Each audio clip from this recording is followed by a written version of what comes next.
Hello students, you all are very welcome on this channel. जैसे कि हम लोग क्लास 11 का फिजिक्स को पूरी रूप से ऑब्जेक्टिव के पर्पस से कंप्लीट कर रहे थे, उसी में आज हमारा जो अगला टॉपिक है that is motion in a plane.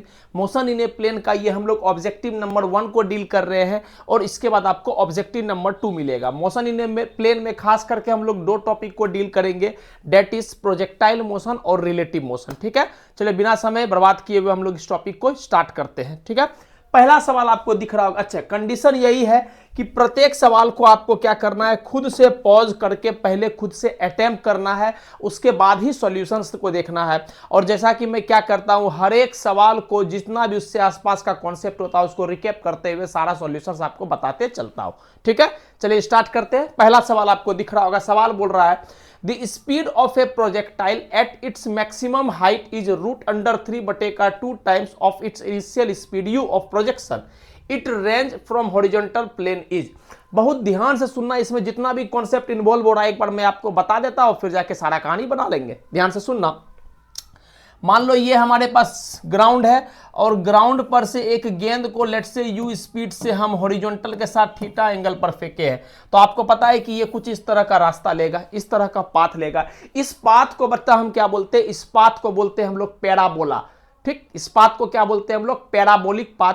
और ये पूरा का पूरा जो मोशन होता है, इस मोशन को हम क्या बोलते हैं, प्रोजेक्टाइल मोशन। इतना में कोई दिक्कत नो सर। ये जो डिस्टेंस होता है बच्चा, इसको हम बोलते हैं मैक्सिमम हाइट। ठीक, और यहां से जहां से चला और जमीन पर फाइनली कहां पर जाकर गिरा, इसको हम बोलते हैं बच्चा रेंज।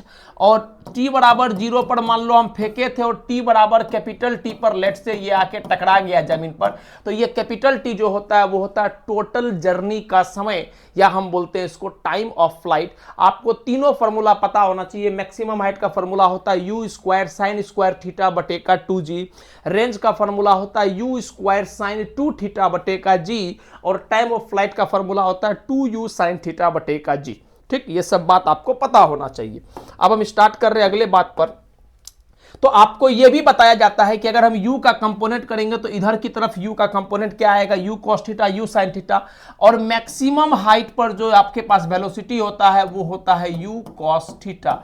अगर हम u का कंपोनेंट करेंगे तो इधर की तरफ क्या आएगा बच्चा, u cos थीटा, और इधर की तरफ क्या आता है, u sin थीटा। और y डायरेक्शन का जो वेलोसिटी मैक्सिमम हाइट पर होता है वो 0 होता है, और जो भी वेलोसिटी होता है मैक्सिमम हाइट पर वो कितना होता है, u cos थीटा। और जो भी वेलोसिटी वो होता है वो सिर्फ हॉरिजॉन्टल डायरेक्शन में होता है। क्लियर, इसमें कोई संदेह वाली बात आपको नहीं होना चाहिए। अब सवाल बोल रहा है क्या, the speed of projectile at its maximum height, उसके मैक्सिमम हाइट पर वो कितना है, √3/2 टाइम्स ऑफ इनिशियल वेलोसिटी। मतलब मैक्सिमम हाइट पर मेरे मुताबिक कितना है बच्चा, u cos थीटा। सवाल वाला बोल रहा है ये जो स्पीड है ये कितना है, ये √3/2 टाइम्स है, किसके, u टाइम्स के, जिस स्पीड से आपने फेंका है उसके। मैक्सिमम हाइट पर जो आपका स्पीड है वो √3/2 टाइम्स ऑफ u है। ये सवाल वाला बोला, तो बोले ठीक है मैक्सिमम हाइट पर प्रोजेक्टाइल मोशन में स्पीड कितना होता है, हमको रटा हुआ u cos थीटा, तो इसके बराबर हो गया। अब मेरा बच्चा बोलेगा सर u से u चला गया, तो यहां से हमको मिल गया cos थीटा बराबर √3/2। अगर आप 10th में ट्रिग्नोमेट्री ठीक से पढ़े हैं तो आपको इतना तो पता होगा कि cos थीटा का मान √3/2 कब होता है, जब हमारा थीटा बराबर कितना होता है बच्चा, 30 डिग्री। तो हमारा एंगल कितना आ गया, एंगल ऑफ प्रोजेक्शन 30 डिग्री। लेकिन सवाल वाला हमसे एंगल ऑफ प्रोजेक्शन पूछा नहीं है। इस सवाल में पूछा जा सकता था कि भाई एंगल ऑफ प्रोजेक्शन पूछाओ, तो हमसे नहीं पूछा है तो हम नहीं बता रहे। हमसे क्या पूछा गया, हमसे पूछा गया रेंज निकालो, तो हम इसको मिटा रहे हैं बच्चा। ठीक, हाँ, तो रेंज हमसे निकालने के लिए पूछा गया, तो हम बोलेंगे बड़ा आसान सा बात है सर जी, रेंज का फॉर्मूला हम अप्लाई करेंगे।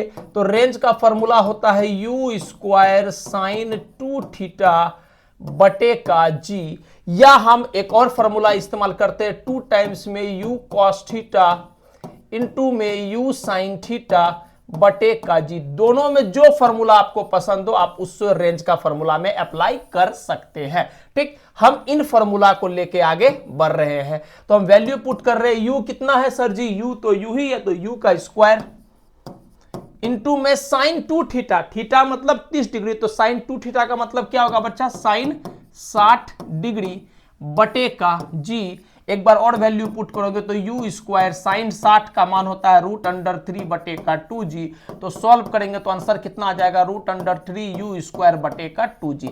सवाल बहुत आसान था, लेकिन हम कोशिश की अपने तरफ से कि सारा का सारा कॉन्सेप्ट आपका इसी सवाल के पर्सपेक्टिव में एटलीस्ट रेंज उंज का कवर आउट हो जाए। कोई दिक्कत? No sir. एक बात और याद रखना, अगर हम आपसे पूछेंगे मैक्सिमम रेंज का कहानी, तो याद रखना रेंज मैक्सिमम जो आता है वो कितना पर आता है? 45 डिग्री पर आता है। किस पर आता है? 45 डिग्री पर आपको प्रोजेक्टाइल में रेंज मैक्सिमम मिलता है। और उसका मान भी याद रखना कितना होता है? u²/g। रेंज मैक्सिमम 45 डिग्री पर होता है और मैक्सिमम होता है कितना? u²/g। ठीक। दूसरा बात, कंप्लीमेंट्री एंगल्स पर पूछा जाएगा, मतलब दो बार प्रोजेक्टाइल को फेंके और दोनों एंगल का सम 90 डिग्री है, तो कंप्लीमेंट्री एंगल्स पर जो रेंज का रेशियो आता है वो हमेशा 1:1 आता है। ये सब बात आपको रटाया गया है, समझाया गया है, दिखाया गया है, ये सब बात आपको क्लियर होना चाहिए। ठीक है, पहला नंबर सवाल है, आप स्क्रीनशॉट लेना चाहे तो ले सकते हैं, फिर हम अगले सवाल की ओर प्रोसीड करेंगे। तो इसका आंसर क्या हो जाएगा बच्चा? √3u²/2g। I think option number A हमारा फाइनल आंसर हो जाएगा। चलिए ले स्क्रीनशॉट, फिर आगे बढ़ते हैं। क्वेश्चन नंबर 2 की ओर पढ़ रहे हैं। क्वेश्चन नंबर 2 क्या बोल रहा है? ध्यान से सुनना। क्वेश्चन नंबर 2 बोल रहा है, in case of projectile fired at an angle equally inclined to the horizontal and vertical with velocity u, the horizontal ranges. मतलब आपको बोल रहा है कि एक प्रोजेक्टाइल है हमारे पास, उसको किसी भी स्पीड से फेंके हैं, लेट्स से u स्पीड से फेंके हैं, और जो एंगल पर फेंक रहे हैं वो एंगल इक्वल है वर्टिकल के साथ भी हॉरिजॉन्टल के साथ भी। तो मेरा बच्चा बोलेगा सर टोटल एंगल 90 होता है और दोनों एंगल को बराबर रखना, इक्वली इंक्लाइंड बोल रहा है, इसका मतलब ये एंगल कितना होगा? 45 डिग्री, और ये एंगल भी कितना होगा? 45 डिग्री। इसका मतलब कहानी खत्म हो गया। थीटा बराबर कितना आ गया? 45 डिग्री। और अभी तुरंत मैंने आपको बोला कि रेंज जो होता है वो 45 डिग्री पर मैक्सिमम होता है और उसका मान कितना होता है? u²/g। तो आपसे बस इस सवाल में पूछा गया है कि रेंज बता दो, बस फंसाने का कोशिश किया। यहां angle equally inclined to horizontal and vertical, तो स्वाभाविक सी बात है ऐसा एंगल पर फेंका गया जो हॉरिजॉन्टल और वर्टिकल के साथ इक्वल एंगल बना रहा है। तो 90 को 2 हिस्सा में तोड़ना है, कितना कितना में तोड़ोगे? बराबर होना चाहिए। 45 में इसका मतलब थीटा आ गया 45 डिग्री। बोल रहा है रेंज बताओ, तो ऐसे तो रटा हुआ रहता है, बट हमको इतना क्लियर होना चाहिए रेंज 45 डिग्री पर मैक्सिमम आता है। और वैल्यू फॉर्मूला लगा लो, u² sin 2θ/g। तो मेरा बच्चा बोलेगा u² sin 2θ मतलब 90 डिग्री बटे का जी। साइन 90 का मान कितना होता है बच्चा? 1 होता है। वैल्यू सब्स्टिट्यूट करोगे तो आंसर कितना आ जाएगा? u² बटे का जी। That is option number A हमारा फाइनल आंसर हो गया। वरना हम आपको बोलते हैं, इस बात को याद रखना कि रेंज जो होता है ग्राउंड टू ग्राउंड प्रोजेक्टाइल में मैक्सिमम आता है 45 डिग्री पर, और कितना आता है? u² बटे का जी। ये याद रखना है। क्लियर? छापना है तो छाप ले।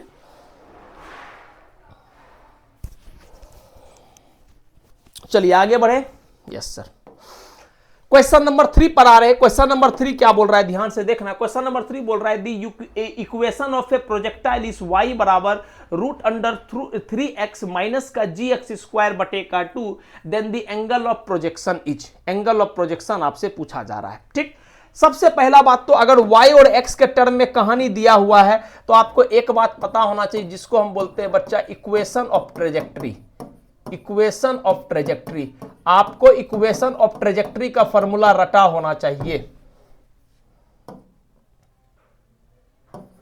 इक्वेशन ऑफ ट्रेजेक्ट्री, और फॉर्मूला क्या होता है बच्चा? y बराबर x tan थीटा माइनस का हाफ gx² बटे का u² cos² थीटा। ये होता है इक्वेशन ऑफ ट्रेजेक्ट्री जो आपको रटाया गया है। ठीक। और इसको एक और तरीका से लिखते हैं, y बराबर x tan थीटा इंटू में 1 माइनस x बटे का r। ये हमारा रेंज के फॉर्म में होता है इक्वेशन ऑफ ट्रेजेक्ट्री। यहां जो कैपिटल R दिख रहा है ये रेंज के फॉर्म में कहानी होता है। ये दो बात आपको रटवाया गया है, समझाया गया, इवन तक कि एक्सप्लेन तक किया गया है कि कैसे यहां तक हम लोग पहुंचे। ठीक है, इसी को हमको डील कर रहे हैं। ध्यान से सुनना बात को। आपको बोल रहा है कि इक्वेशन दिया हुआ है, तो अगर हम इसको कंपेयर करेंगे इससे इसको कंपेयर करेंगे तो देखना ध्यान से कैसे लिख सकते हैं। तो आप बोलोगे सर इसको हम लिख सकते हैं y बराबर √3x माइनस का हाफ gx² यही तो लिख सकते हैं।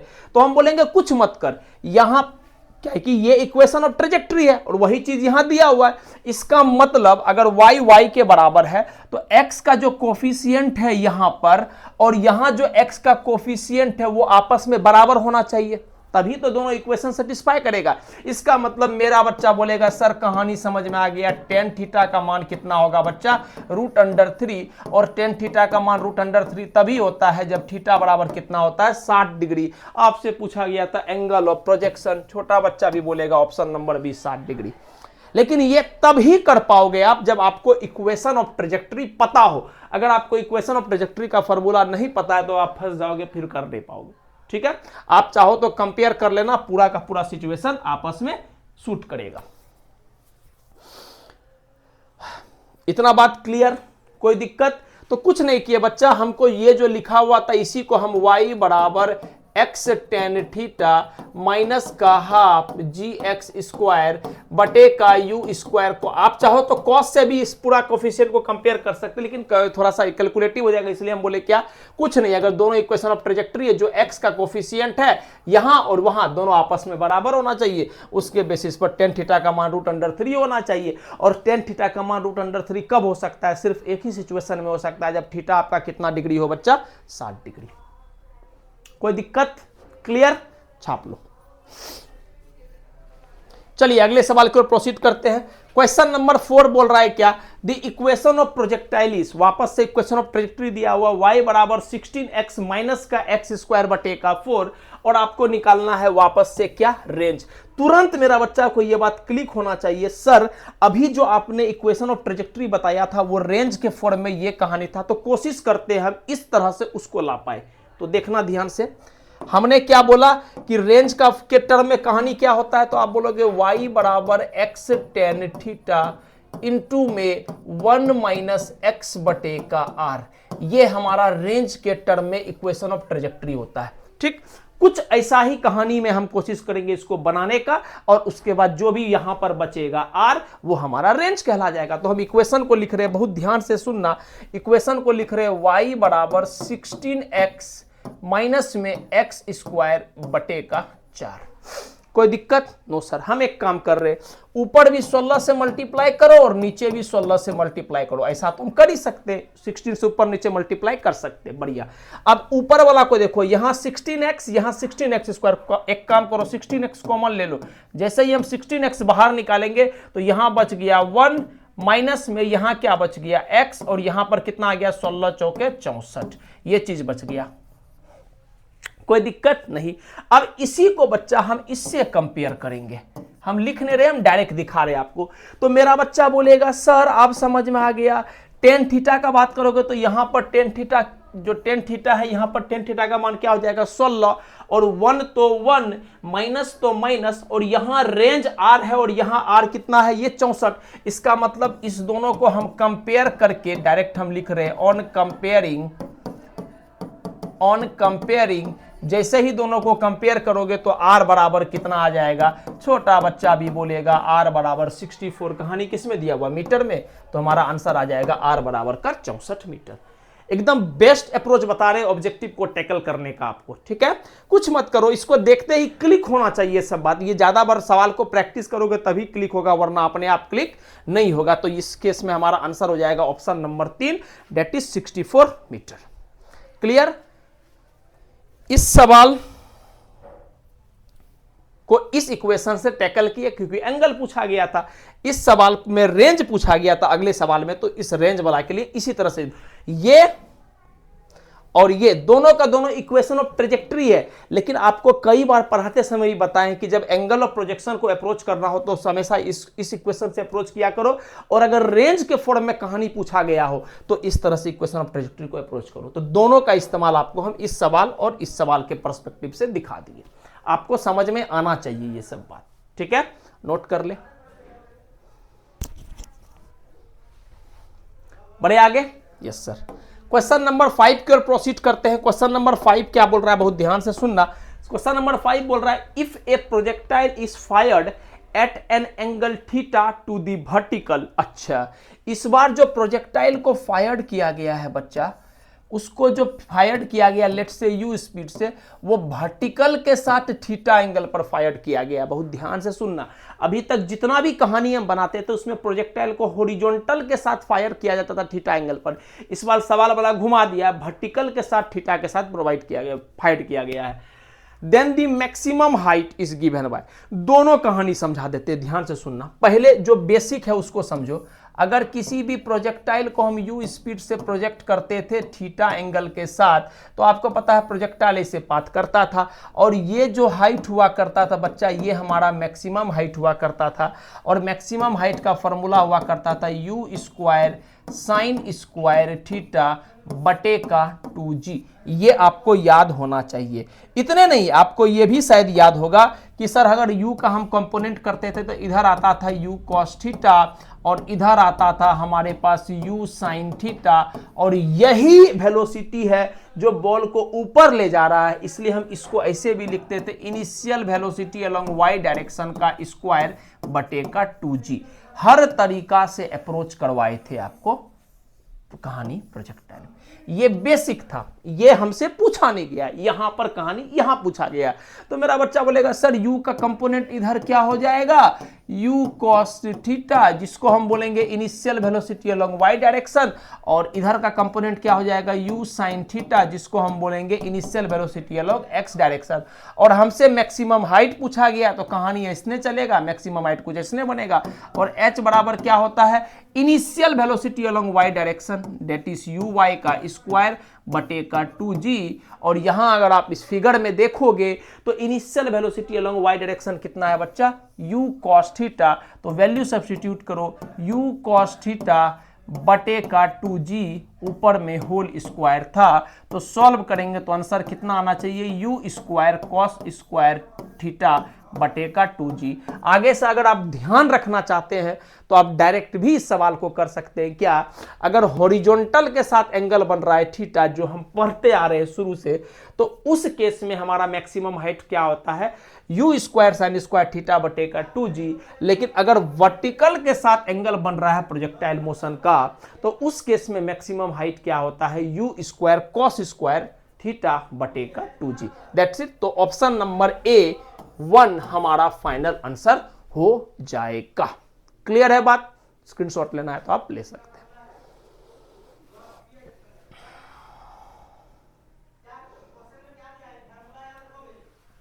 चलिए आगे बढ़े। यस सर, अगले सवाल की ओर प्रोसीड करते हैं। अगला सवाल क्या बोल रहा है, the horizontal range and the maximum height of a projectile are equal. कि कौन कौन बराबर है, रेंज और मैक्सिमम हाइट आपस में बराबर है। तो आपको बोल रहा है दी एंगल ऑफ प्रोजेक्शन इज, ये तो इतना इंपॉर्टेंट सवाल है जिसके बारे में हम क्या ही बोले, इतना बार इतना कॉम्पिटिटिव एग्जाम में आया है जिसका जवाब नहीं। हम आपको पूरा डिटेल्ड में कहानी बताए हैं, इवन कि हम आपको हॉरिजॉन्टल रेंज और मैक्सिमम हाइट में रिलेशन भी याद करवाए हैं। खैर हो सकता है आप भूल गए हो, फिर से आपको करवा देते। याद रखना हॉरिजॉन्टल रेंज h बराबर होता है बच्चा r tan थीटा बटे का 4। हॉरिजॉन्टल रेंज बराबर r tan theta, sorry maximum height बराबर r, that is horizontal range into में tan थीटा बटे का 4। ये रिलेशन होता है।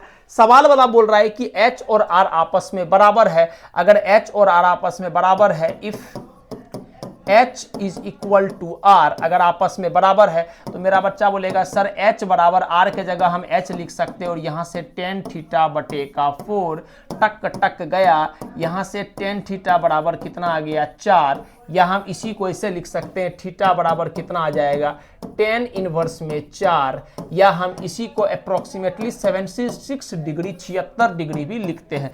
खैर हम आपको डिटेल में करके दिखा दिए, लेकिन एक एक बच्चा को ये बात रटा हुआ रहता है। कितना बार आया ये सवाल जिसका जिक्र नहीं।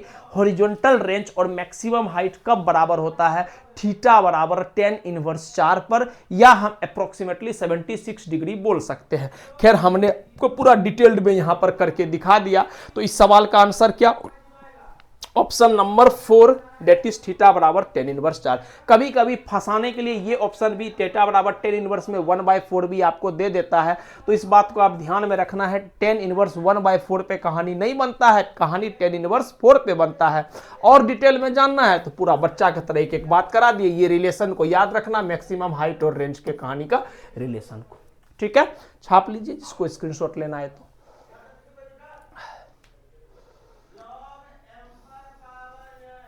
बढ़े आगे, यस सर। अगले सवाल की ओर प्रोसीड करें। अब आपको यहां पर जो है थोड़ा थोड़ा रिलेटिव मोशन का कहानी आएगा, क्योंकि जब हम पढ़ रहे हैं मोशन इन ए प्लेन तो प्रोजेक्टाइल के साथ साथ रिलेटिव का भी कहानी आएगा। तो पहला सवाल आपको दिख रहा है, देखिएगा। ए पार्टिकल है, अच्छा ये तो प्लेन का कहानी है जिसमें पार्टिकल के पास इनिशियल वेलोसिटी और फाइनल वेलोसिटी या एक्सीलरेशन जो भी बात करो वो एक्स एक्सिस वाई एक्सिस दोनों में है। तो सवाल बोल रहा है ए particle has initial velocity 2i cap plus का 3j cap and acceleration 0.3 i cap plus 0.2 j cap. छोटा बच्चा भी देखेगा तो आप बोलोगे सर एक्सीलरेशन जो है वो कैसा है, यूनिफॉर्म है या हम बोलेंगे कांस्टेंट है। अरे भाई 0.3 एक कांस्टेंट नंबर है, 0.2 एक कांस्टेंट नंबर है, तो स्वाभाविक सी बात है कि यहां पर एक्सीलरेशन कैसा है, इसका एक्सीलरेशन इसका यूनिफॉर्म है या फिर कांस्टेंट है। और अगर एक्सीलरेशन यूनिफॉर्म है कांस्टेंट, हम डायरेक्ट नहीं कर रहे, सवाल को समझाते हुए आपको जा रहे हैं। अगर एक्सीलरेशन यूनिफॉर्म है कांस्टेंट है तो जितना भी इक्वेशन ऑफ मोशन होता है सब का सब इक्वेशन ऑफ मोशन मैं यहां पर लगा सकता हूं, इसमें आपको डाउट नहीं होना चाहिए। अब आगे बोल रहा है दी magnitude of velocity after 10 second. इसका मतलब शुरू करते हैं देखना। आपको इनिशियल वेलोसिटी दिया हुआ है, इसका मतलब u कितना दिया हुआ है बच्चा, u दिया हुआ है 2i कैप प्लस का 3j कैप, कोई दिक्कत नहीं। एक्सीलरेशन कितना दिया हुआ बच्चा, एक्सीलरेशन दिया हुआ है 0.3i कैप प्लस का 0.2j कैप, कोई दिक्कत नहीं। टाइम कितना दिया हुआ है, टाइम दिया हुआ है 10 सेकेंड। आपसे पूछा गया है फाइनल वेलोसिटी। अब आप खुद सोच के बताओ, आपको u पता है, v पता है, सॉरी u पता है, a पता है, t पता है, v निकालना है, कौन सा इक्वेशन ऑफ मोशन बढ़िया रहेगा। मेरा बच्चा बोलेगा सर पहला लगाइए, काम बना लीजिए, v बराबर u प्लस का a इंटू का t, कोई दिक्कत नहीं, वैल्यू सब्स्टिट्यूट करते हैं। तो v बराबर u कितना दिया हुआ है, तो आप बोलोगे सर 2i कैप प्लस का 3j कैप प्लस एक्सीलरेशन कितना है बच्चा 0.3i कैप प्लस का 0.2j कैप इनटू में टाइम डेट इज 10। चलो सॉल्व करते हैं। तो यहां से लिखोगे आप 2i कैप प्लस का 3j कैप प्लस में 10 से मल्टीप्लाई करेंगे तो ये हो जाएगा 3i कैप। बच्चा 0.3 का पॉइंट उठाओगे नीचे 10 आ गया, 10 से 10 कट गया, फिर 0.2 का पॉइंट हटाओगे नीचे 10 आ गया, 10 से मल्टीप्लाई करो 10 कट गया, तो ये हो जाएगा 2j कैप। तो 3 और 2 कितना हो गया 5i कैप प्लस का 3 दूनी 5j कैप। ये हमारे पास वेलोसिटी आ गया, कोई दिक्कत नो सर। ऑप्शन तो इसमें नहीं दिया। अच्छा मैग्नीट्यूड पूछा गया तो मेरा बच्चा समझ गया कि सर वेलोसिटी का अगर हमको मैग्नीट्यूड चाहिए तो कुछ मत करो, अंडर रूट में 5 का स्क्वायर प्लस का अंडर रूट में 5 का स्क्वायर, 25 25 कितना 25 25 50, 50 को हम क्या लिख सकते हैं, 50 को 25 दूनी तो 5 अंडर रूट में 2 यूनिट्स हमारा मैग्नीट्यूड आएगा। आई थिंक ऑप्शन नंबर 4 हमारा फाइनल आंसर हो जाएगा। क्लियर। तो ये मोशन इन ए प्लेन का ही सवाल है बच्चा, क्योंकि देखो एक्स एक्सिस वाई एक्सिस दोनों में आपके पास वेलोसिटी है, दोनों में आपके पास एक्सीलरेशन है, तो स्वाभाविक सी बात है कि फाइनल वेलोसिटी भी दोनों में आएगा। और हमको उसका मैग्नीट्यूड पूछा गया था तो हमने निकाल दिया। डायरेक्ट अप्लाई नहीं करना है ये फॉर्मूला, इसके लिए आप हमेशा पहले एक्सीलरेशन को देखोगे। यहां पर हमारे पास एक्सीलरेशन यूनिफॉर्म है, कॉन्स्टेंट है, इसलिए हम लोग इक्वेशन ऑफ मोशन अप्लाई किए हैं, वरना नहीं करते। क्लियर, छाप ले।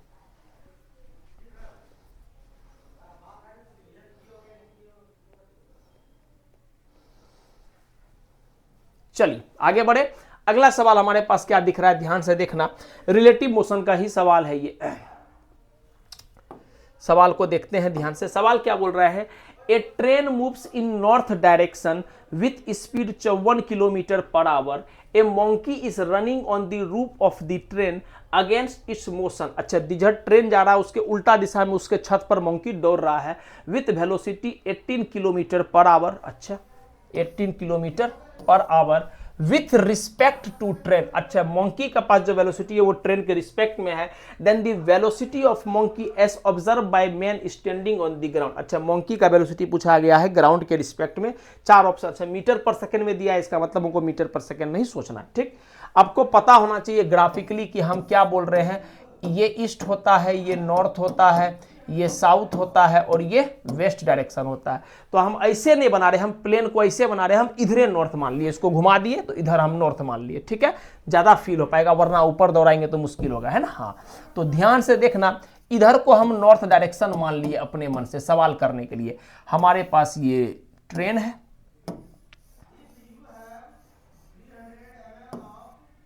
ये हमारे पास ट्रेन है और ट्रेन भाई साहब नॉर्थ डायरेक्शन में जा रहा है। ठीक, बढ़िया। ईस्ट होता है लेकिन समझने के लिए नॉर्थ मान लो, वरना ऊपर बनाएंगे तो आपको भी कंफ्यूजन होगा। ठीक, ए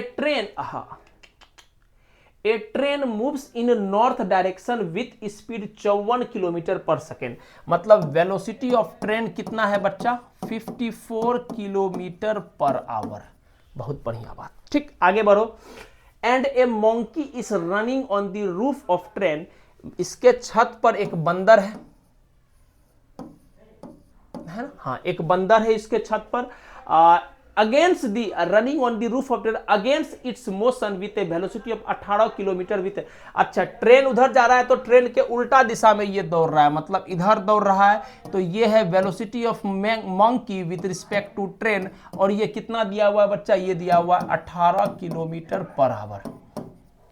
18 किलोमीटर पर आवर। ठीक है, सवाल जो किया है वही काम किए। देखो, a monkey is running on the roof of train against its motion. जिधर ट्रेन जा रहा है उसके उल्टा दिशा में मंकी दौड़ रहा है with a velocity of 18 kilometre per hour with respect to train. तो वही तो हम बोले, वेलोसिटी ऑफ एम मतलब monkey, velocity of monkey with respect to train इतना दिया हुआ, कोई दिक्कत नहीं।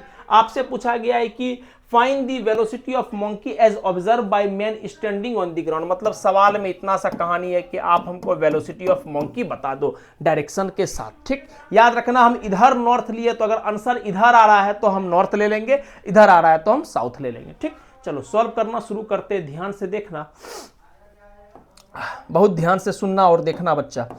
हम एक काम करते हैं, वेलोसिटी इन्वॉल्व हो रहा है तो कोई ना कोई एक दिशा को पॉजिटिव और एक दिशा को निगेटिव लेना पड़ेगा।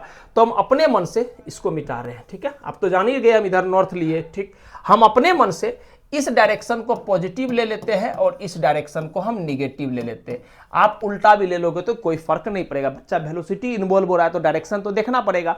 तो हम अपने मन से उधर का डायरेक्शन में जो भी वेलोसिटी आएगा उसको पॉजिटिव ले लेंगे और इस डायरेक्शन में जो भी वेलोसिटी आएगा उसको हम निगेटिव ले लेंगे, कोई दिक्कत नहीं।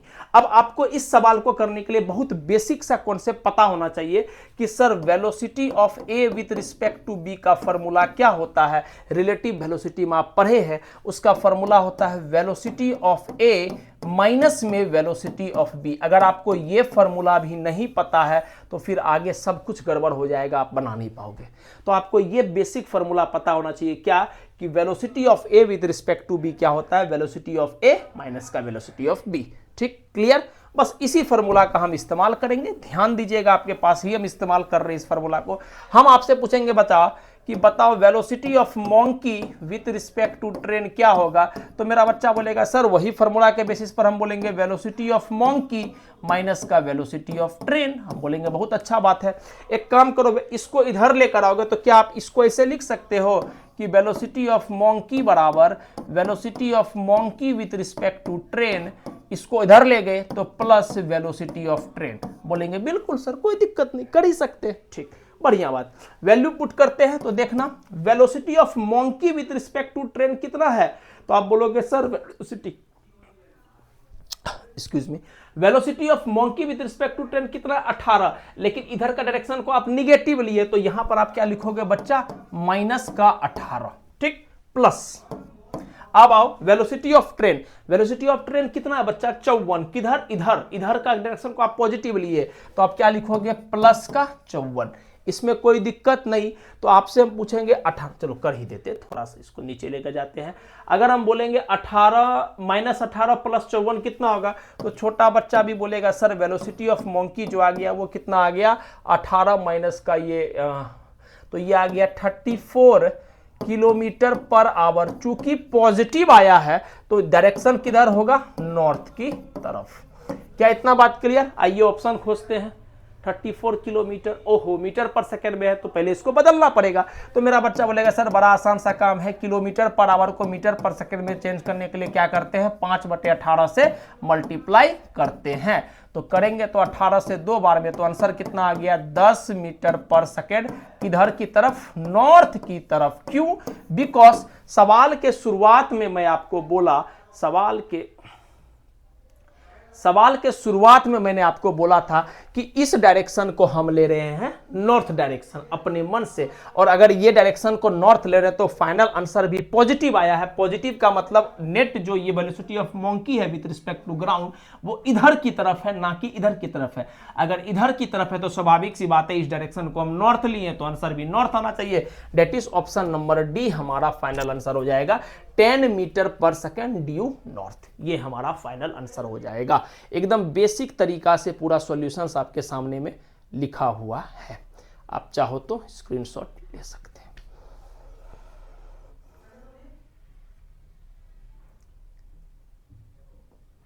ठीक है, आगे बढ़े। यस सर, अगले सवाल की ओर प्रोसीड करते हैं। अगला सवाल क्या बोल रहा है, 2 train each 50 metre long are traveling in opposite direction with respective velocity इतना एंड इतना, the time of crossing। बहुत इंपॉर्टेंट कॉन्सेप्ट है, बहुत ध्यान से सुनना टाइम ऑफ क्रॉसिंग का।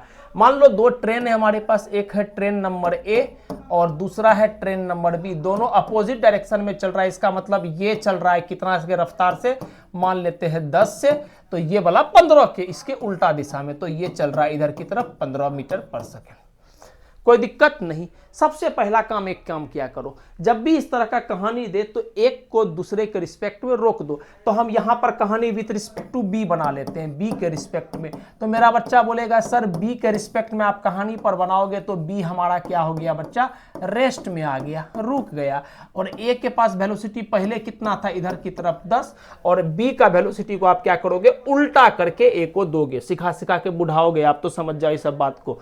इसको उल्टा करके ए को दोगे तो यहां पर जोड़ोगे 15, तो ए के पास वेलोसिटी कितना आ गया बच्चा, 25 मीटर, 25 मीटर पर सेकेंड। ठीक, बढ़िया। टाइम कितना आ गया, सॉरी वेलोसिटी कितना आ गया, रिलेटिव वेलोसिटी हमारे पास आ गया बच्चा 25 मीटर पर सेकेंड। ठीक, डिस्टेंस पता कर लेते हैं, रिलेटिव डिस्टेंस कितना मेजर कर रहा है। तो ध्यान से सुनना, जब भी गाड़ी चल रहा होता है, एक ट्रेन 2 ट्रेन, तो अगर ये दोनों ट्रेन है लेट से, तो ये ट्रेन आपस में अभी एक दूसरे को क्रॉस नहीं किया, अभी भी एक दूसरे को क्रॉस नहीं किया, अभी भी एक दूसरे को क्रॉस नहीं किया, क्रॉसिंग नहीं हुआ है, नहीं हुआ है, नहीं हुआ है, नहीं हुआ है, नहीं हुआ है, नहीं हुआ है, नहीं हुआ है, नहीं हुआ है, नहीं हुआ है, नहीं हुआ है, नहीं हुआ है, नहीं हुआ। अब जब दोनों का दोनों एक दूसरे को पूरा पार कर लेता है तब हम बोलते हैं क्रॉसिंग हो गया। इसका मतलब मेरा बच्चा समझ गया, और आपको बताए भी थे क्या कि 2 ट्रेन आपस में या 2 बस या 2 कार जो भी हो एक दूसरे को तब क्रॉस करता है जब ये एक तो अपना पूरा लेंथ चलता है और साथ में इसका भी पूरा लेंथ चलता है। देखो अभी क्रॉसिंग नहीं हुआ है, अभी भी क्रॉसिंग नहीं हुआ है, लेकिन अब जाके क्रॉसिंग हो गया। तो एक तो ये अपना पूरा लेंथ चला और उसके साथ साथ इसका पूरा लेंथ चला। तो जब भी याद रखना 2 ट्रेन आपस में क्रॉस करेगा तो हमेशा टोटल लेंथ अपना प्लस उसका दोनों को कवर करेगा, तो 50 + 50, तो रिलेटिव डिस्टेंस हो जाएगा बच्चा 100 मीटर।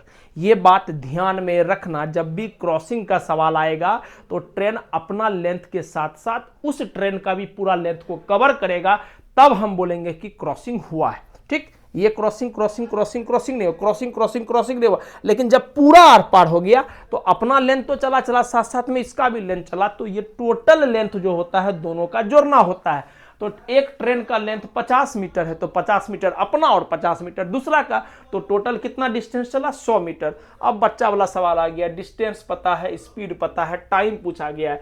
तो मेरा बच्चा बोलेगा सर टाइम बराबर डिस्टेंस बटे का रिलेटिव स्पीड 25, काटोगे तो आंसर कितना आ जाएगा, 4 second will be our final answer, that is option number 2। पूरा सवाल में एक ही कॉन्सेप्ट ध्यान में रखना था, क्या कि क्रॉसिंग करने के लिए आपके दिमाग में क्रिस्टल क्लियर होना चाहिए कि अपना लेंथ के साथ साथ उसका जो दूसरा ट्रेन है उसका भी पूरा लेंथ को कवर करेंगे, तब जाके हमारा क्रॉसिंग बनता है। क्लियर, छाप लो।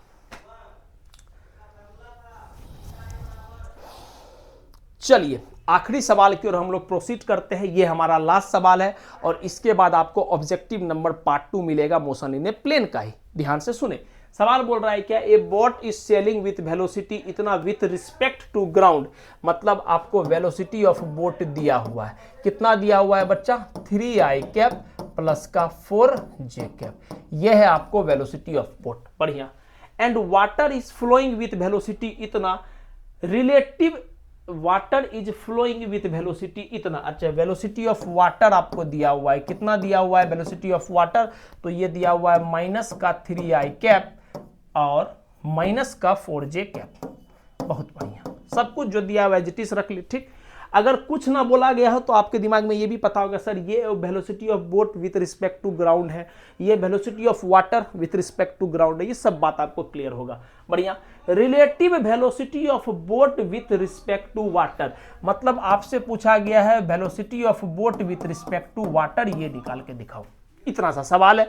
वेलोसिटी ऑफ बोट दिया हुआ है, वेलोसिटी ऑफ वाटर दिया हुआ है, पूछा गया velocity of boat with respect to water, निकाल के दिखाओ। देखो ना, relative velocity of boat with respect to water. तो मेरा बच्चा बोलेगा सर आपने एक कॉन्सेप्ट पढ़ाया था, अभी थोड़ा देर पहले रिवीजन भी कराया था, क्या कि जब भी हमसे बोला जाए कि relative velocity of A with respect to B निकालने के लिए, तो हम बोलेंगे एक ही फॉर्मूला पता है, क्या कि वेलोसिटी ऑफ ए माइनस का वेलोसिटी ऑफ बी। ये फॉर्मूला हमको रटा हुआ है, सब बात क्लियर है इसके बारे में। हम बोले बिल्कुल यही फॉर्मूला को हम इस्तेमाल करेंगे। तो मेरा बच्चा बोलेगा सर देखो ना, velocity of boat with respect to water पूछ रहा है, तो हम क्या ऐसा लिख सकते हैं, velocity of boat with respect to water को वेलोसिटी ऑफ बोट माइनस का वेलोसिटी ऑफ वाटर, हम बोलेंगे बिल्कुल उस फॉर्मूला के बेसिस पर हमने किया। बाकी सबका वैल्यू पुट करो। वेलोसिटी ऑफ बोट कितना है बच्चा, 3i कैप प्लस का 4j कैप, माइनस में वेलोसिटी ऑफ वाटर कितना है, माइनस का 3i कैप माइनस का 4j कैप। कोई दिक्कत नहीं, आगे बढ़े। 3i कैप प्लस का 4j cap minus minus plus का 3i cap minus minus plus का 4j कैप, और सॉल्व करेंगे 3 3 6, तो ये आ जाएगा 6i कैप, 4 4 8, तो ये हो जाएगा 8j कैप। तो ये आ गया हमारे पास velocity of boat with respect to water, और आंसर आएगा 6i कैप प्लस का 8j cap. 6i cap plus का 8j कैप, ऑप्शन नंबर 3 हमारा फाइनल आंसर हो जाएगा। क्लियर?